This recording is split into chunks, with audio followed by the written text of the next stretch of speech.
Good morning. We're going to start prepping for map testing because map testing starts next week. So to do that, we are going to click on Online Tools Training. And today we're going to focus on ELA. So we're going to click on English Language Arts.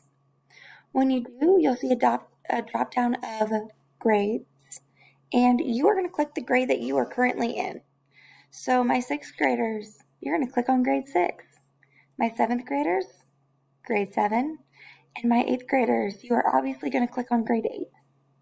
For this example, I'm clicking on grade 7, and then I'm going to click on Online Tools Training. Once you do that, you'll see this username and password page come up. On the actual map test, you will be given a slip of paper that has your specific username and your specific password on it. But for this, we are just going to type in the username and the password that they have given us to access our practice test.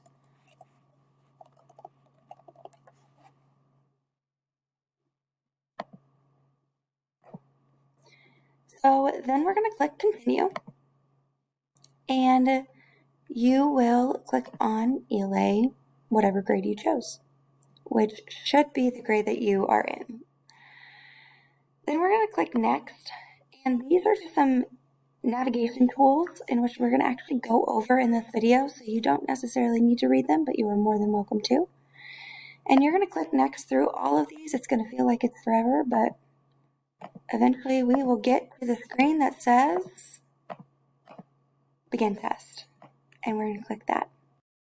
So once you're at the text, you will notice at the bottom, it might say page and then 1 out of 4, 1 out of whatever number of pages there are.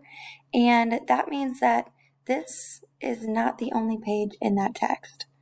So to get to the next page, you are going to click as if you were flipping the page. So you're going to click on the right side to move forward in your text. And if you want to go back, you click on the left side. So before actually reading the text, a good test-taking strategy would be to read the question first. This will help you better understand what you are looking for while reading the text. What key concepts are you trying to grasp from this text? So the next thing that I would recommend you using, the next tool, would be the line guide. So the line guide allows for you to move it below whatever sentence you are reading to help keep your place in the text. So this helps you stay focused, helps you from letting your eyes wander from line to line. It's almost as if you have your pointer finger there to help you really concentrate on what you're reading. And then we also have the highlighter tool. So the highlighter tool is very similar to the one that you guys have been using in News ELA during tutorial this year. So this will help annotate your text. You highlight the important things that you might find in the article. If you accidentally highlight too much, you just click on it again and it will erase it for you. So this will help you to highlight those key concepts and maybe those things that could potentially be answers to the questions that they're asking off to the right-hand side. There's also the sticky note option. The sticky note option is also another great way to annotate your text. And so you click on the sticky note, you'll notice that nothing shows up until you actually click. Once you click on where you would like your sticky note to go, you can write something that goes along with the text that you just highlighted. So you could write notes such as like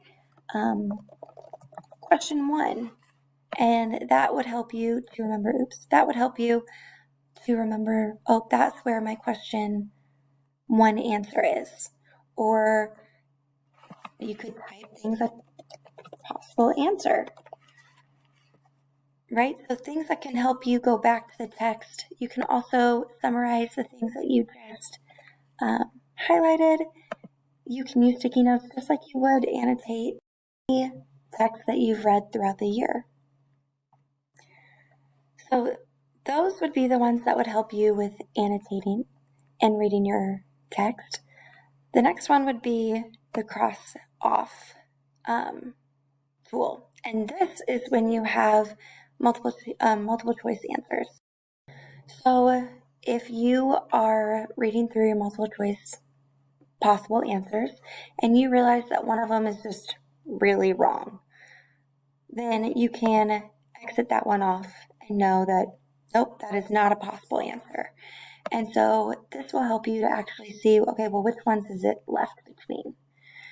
So the cross-off tool is a great tool to have. Your teachers will be walking around the room while you're map testing. And while they're doing that, if they see you using any of these tools, so the cross-off tool, the highlighter tool, that line guide, the sticky notes, they will be giving out links books to students who are using those. Let's say that I have no idea what the correct answer is to this. I can flag this and come back to it later. So the flag button allows for the program to remind you at the end of the test to go back to this question. So I can flag this. I don't have an answer yet, but that's okay. And then I can move on. And I can just click that next button. You'll see different types of questions throughout the map testing. So you could have multiple choice like it was on that last page, or you could see things where you have to click the sentence. So you really need to make sure that you're reading all of the instructions. So clicking the correct sentence. This one's clicking the correct word. This one would be a matching, so you have to put them in order and drag and drop. Over here we have some questions that have to do with things that are not in the article. And so you'll see many different types of questions throughout this map testing practice tests that are similar to the ones that you will see on your map test, which is really nice because then there will be no surprises when the map test comes. So that's pretty much all the tools that you will need. Like I said, if you're using those tools, your teachers are going to reward you for it. They will give you those links books, and hopefully they will also just, added bonus, help you be super successful on the map test. So now it's your turn to give it a try.